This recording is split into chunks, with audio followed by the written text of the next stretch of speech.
अगर मेरी मर्जी या मेरी परमिशन के बिना कोई भी काम किया तो तुम्हारे बेटों को झूठे केस में फंसा देंगे और यहाँ जो महिलाएं लड़कियां रह रही हैं उनका रेप करवा देंगे। ये शब्द एक रंगदारी मांगने वाली महिला के हैं जिसका नाम है लाली कच्छप। यह आरोप लाली कच्छप पर कॉलोनी की महिलाओं ने लगाया है। आपको बता दें कि ये मामला रांची के लोअर बाजार थाना क्षेत्र अंतर्गत तारा बाबू लेन स्थित अजय कच्छप कॉलोनी की है।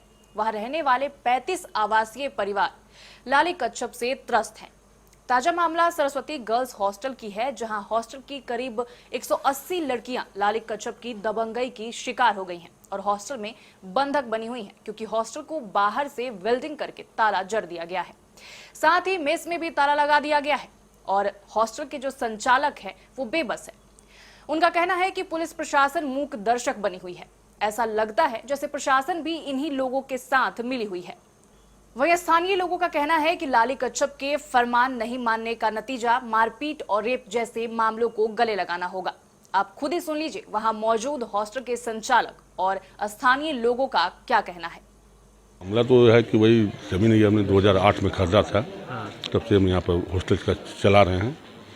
उस समय अजय कच्छप से ही खरीदे थे। अजय कच्छप 2021 में उनका स्वर्गवास हो गया था कोरोना काल में जी। तो उसके बाद फिर साल 2 साल तो ठीक रहा। इधर 1-2 साल से क्या हो रहा है कि उसकी जो पत्नी है लाली कच्छप, वो उठपटांग पैसा मांगती है, करोड़ों मांगती है, क्योंकि देना हमारे बस की बात नहीं है। वो चल ही रहा था, इधर कोई खास बात नहीं हुआ था। आज सुबह 6 बजे वार्डन गेट खोली तो देखिए गेट बाहर से बंद है। बोले इंक्वायरी कीजिए, कैमरा में देखिए कौन बंद किया बाहर से। तो पता चला कि 10:30 बजे रात को आके ताला बंद कर दी थी और सुबह वो 6 बजे फिर आई है वेल्डर मशीन को लेकर, वेल्डर को, और वेल्डिंग करके हमारा गैस पूरा लॉक कर दी, गेट भी और किचन भी दोनों बंद कर दी। तो क्या आगे कार्रवाई के लिए आप लोग पुलिस या प्रशासन के पास गए, फ़ोन किए, SSP को भी फ़ोन किए, फिर थाना में भी फ़ोन किए।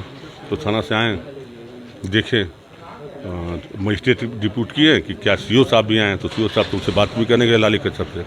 वो लाली कच्छप उनसे बात नहीं की, आई नहीं, निकली ही नहीं। कि एक मजिस्ट्रेट साहब से उनसे बोले कब खुलेगा भाई, तो बोले जा रहे हैं वहाँ देंगे, खुल जाएगा, जल्दी खुलेगा, बोल के वो भी चले गए। कितनी बच्चियाँ अंदर फंसी हुई हैं? 180 180 कल के अटेंडेंस के हिसाब से तो है। देखिए यहाँ पे क्या हो रहा है ना कि जो अजय कच्छप जो थे ना, वो हम लोग को यहाँ पे ज़मीन बेचे, ठीक है। जब तक अजय कच्छप जिंदा थे हमें किसी प्रकार का कोई दिक्कत नहीं हुआ, किसी भी तरह का कोई समस्या नहीं हुआ और उन्हीं के थ्रू ये कॉलोनी पूरा बस गया है। लेकिन कोरोना काल के समय अजय कच्छप जी का डेट हो गया। अब किस वजह से डेट हुआ हम लोग का एग्जैक्ट कारण नहीं पता है, लेकिन उनके डेट करने के बाद उनकी जो वाइफ है लाली कच्छप, वो उनका कहना है कि अगर यहाँ पे अब कोई भी पर्सन रहेगा तो उनको रंगदारी देना होगा और उसके मतलब रंगदारी के रूप में पैसा देना है उनको, और वो पैसा को कहीं पे मेंशन भी नहीं करेंगी।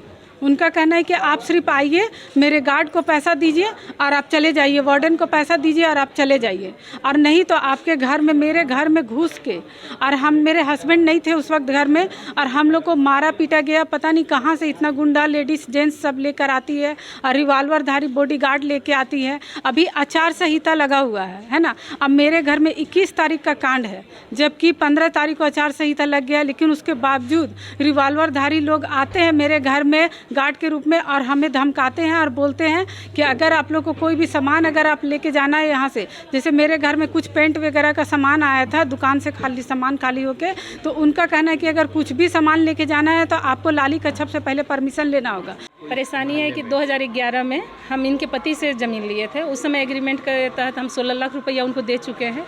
उनका पति का कोरोना काल में डेथ हो गया। मेरे ज़मीन में रूम बना हुआ था, बोरिंग कराया हुआ था, बिजली मीटर मेरे नाम से लगा हुआ है, उसका रसीद भी कटता है नगर निगम से। जब उसका पति का डेथ हो गया उसके बाद वो साफ इनकार कर रही है, ना वो ज़मीन दे रही है, ना पैसा दे रही है, ना मिल रही है, ना बात करती है। और दिन भर आके इसके दरवाजे में हम लोग भिखारी जैसा बैठे रहते हैं कि कुछ तो बोलिए, लेकिन ना ज़मीन मतलब देना ही नहीं चाह रही है, ना मिलना चाह रही है। और मेरे रूम को तोड़ के वो अपना शेड बना ली है, उसमें अपना गाड़ी रख रही है, अपना मेरा बाउंड्री वॉल भी तोड़ दी है, अपना बाउंड्री वॉल देके अपना ताला लगा ली है। मतलब आपका कहना है कि पूरी तरह से धांधली हो रही है। यहाँ तक कि हम लोग थाना में भी रिपोर्ट किए, थाना वाला भी कोई एक्शन नहीं लिया। लास्ट में हम लोग को तो शुरू में बोला कि आपका ज़मीन हम लोग दिलवा देंगे, ये वो 10 तरह का बात बोला, लेकिन लास्ट में ऐसा जवाब दिया कि आप इससे ज़मीन नहीं लिए थे, इसके पति से ज़मीन लिए थे, आप उसके पास जाइए।